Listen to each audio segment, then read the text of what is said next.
I do not encourage nor condone any of the actions performed or products shown in this video. All of the videos are produced in a safe and controlled environment. Do not attempt to replicate any of the actions performed during this video. Hello beautiful people from the internet, it is Connie over here. Welcome back to another video. Now today I'd love to talk about a topic that I really enjoy thinking about, which is how I learned to love being alone and how you can too.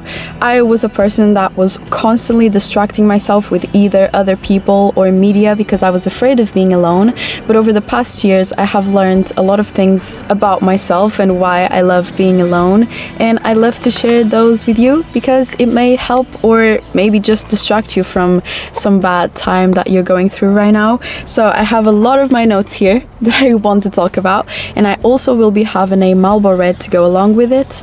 So let's go. Let's start talking about it.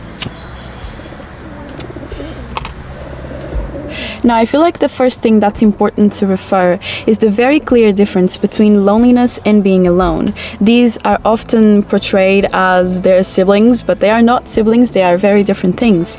Loneliness is a reaction to a fear of disconnect, you know? You're actively looking for something that isn't there, and that's bringing you an emotion of sadness and emptiness. Like something is lacking, you know? Your own presence is not enough, and so you feel lonely, you feel this low vibe emotion.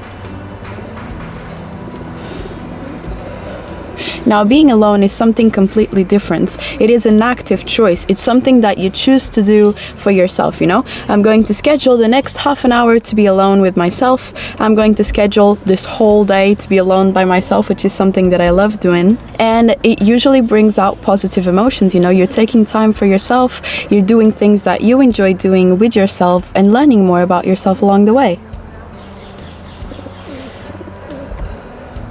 Some of my favorite things to do alone is, for example, to shop for books, because I can read all of the synopses of the books that interest me without having to worry if the person that's with me is getting bored of me slowly reading all of these books to decide which one I'd like to take home today and read about. Or, for example, sitting at a park for the amount of time that I want to sit at, either reading, journaling, or just having a smoke by myself, or just enjoying looking around and seeing what there is, you know? Sometimes I feel like when you're with someone else, you kind of have to take care of their patience to not let them get bored. But if you're alone, it's just you. You don't have to take care of anyone else's patience. You can do things on your own time, on your own pace. And that is just so marvelous. It just brings such a positive emotion out of me, honestly.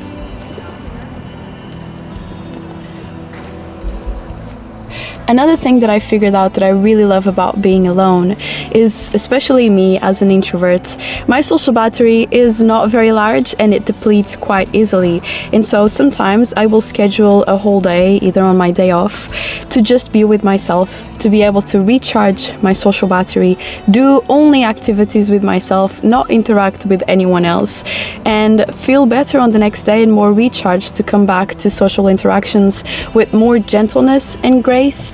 Because you can definitely tell when someone is burnt out from social interactions, you know?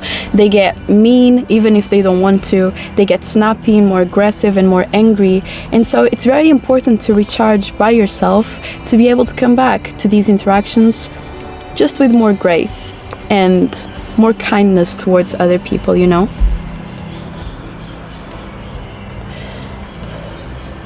One thing that I've learned as the years have passed, especially with the rise of social media, which is not even a conversation anymore, there's not a rise, social media is here.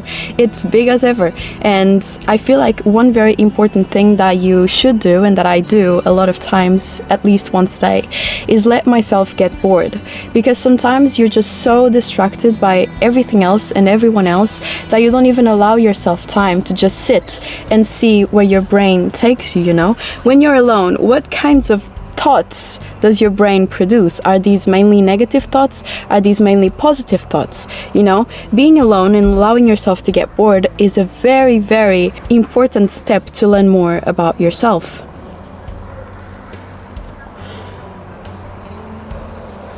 You know, when you're not consuming anything, when you're not with anyone, do you want to create something? What are the things that you want to do? Do you feel inclined to go and clean your room, which you haven't cleaned for maybe a week because you were distracted by other things that were maybe more exciting than it? Do you feel drawn to go read or to go journal or to go and try a new activity? You know, allowing yourself at least 10 minutes per day where you just sit somewhere and you allow yourself to get really bored and learn what does your brain immediately want to go and do. Do you want to immediately start consuming content again? Are you distracting yourself from something perhaps, you know? These are really, really important things to learn about yourself and your brain patterns, so you can choose if that's something that you'd like to change or not. But if you don't take the time to be with just yourself, you wouldn't know, because you'd be distracted doing something else and not even realize that this is something that your brain is craving, you know? Today is such a beautiful summer day outside, just typically summer. Birds are chirping, there's no breeze, it's just warm enough to where it's not hot and not cold, and there's lots of people walking around. It's so beautiful, really. On the topic of learning about yourself when you're alone, I feel like there's something that's being lost a little bit, which is your own opinion, you know, the opinion of the self. I feel like, for me at least, before I watch a movie or watch a TV series or I read a book, I feel inclined to go and look at reviews online, because I feel like if I'm reading something that I don't know about, I may be wasting my time because it may be a bad piece of media. But I feel like, and I've been doing this for the past months now, doing things that you feel may be interesting without knowing about the opinions of others first and forming your own is really, really important, because just because a specific book was really loved by a lot of people doesn't mean that you will love it. And it's not wrong if you don't love it, you know, that's just your opinion, and that's been created by your experiences of life up until now. Just because something is right for thousands of other people and you don't feel like you like it, you're not wrong. Your opinion should not be dismissed. That is just your opinion and you're very allowed to have it, and it's very beautiful to expand on it. Why didn't you like this sort of book? What kinds of other books do you like reading?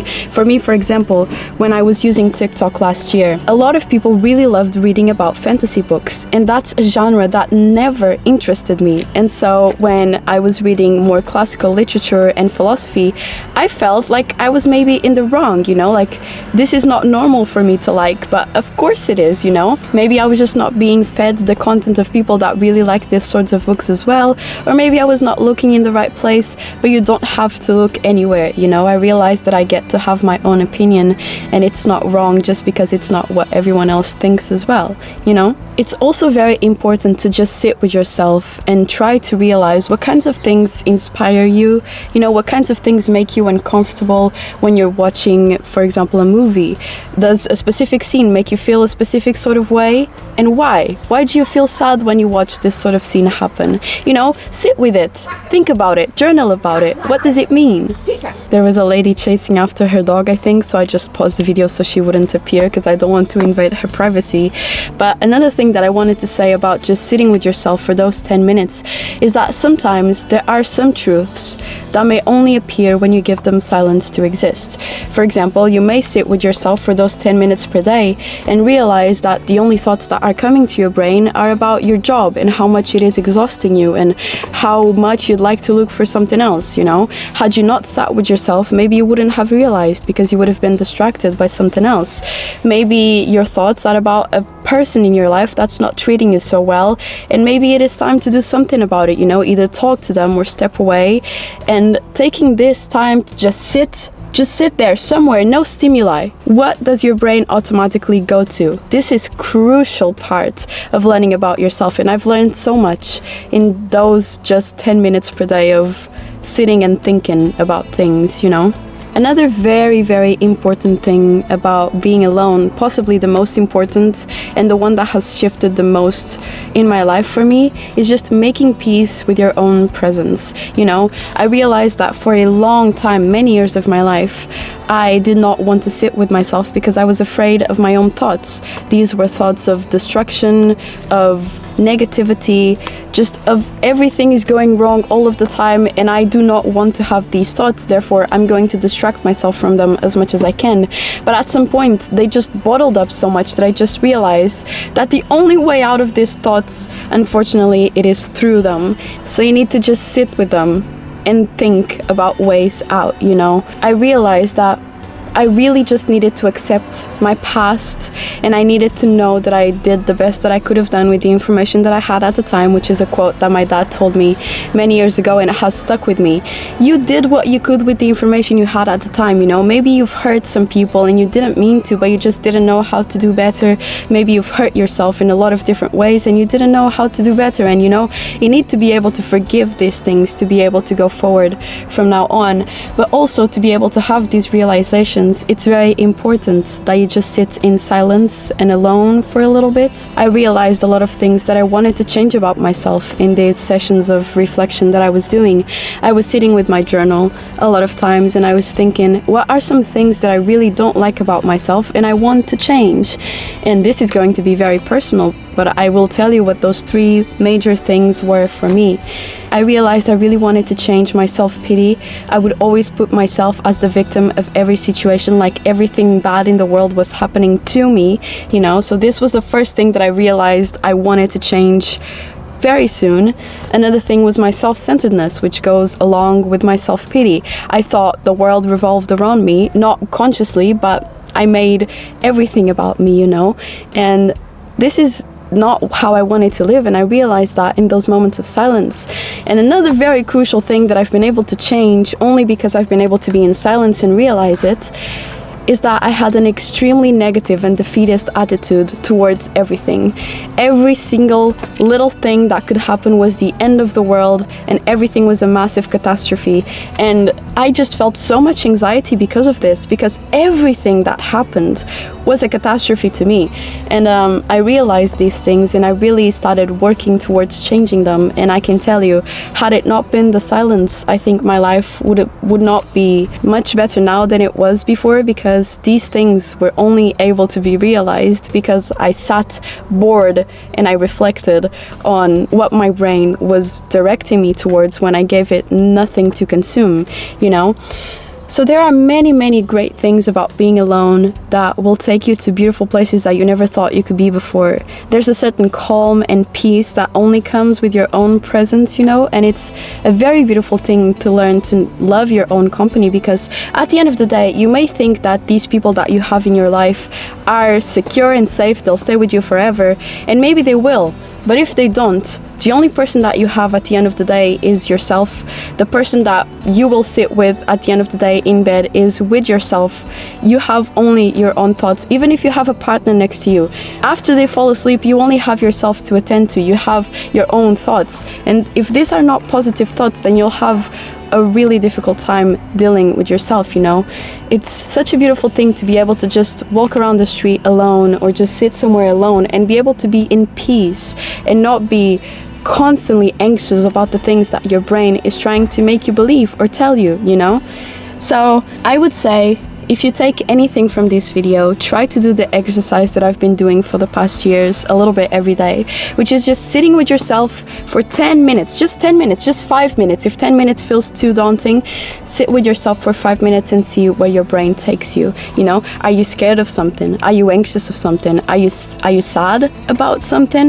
What are these things? Are there some things that you could change or possibly do to change the outcome of where things are going right now?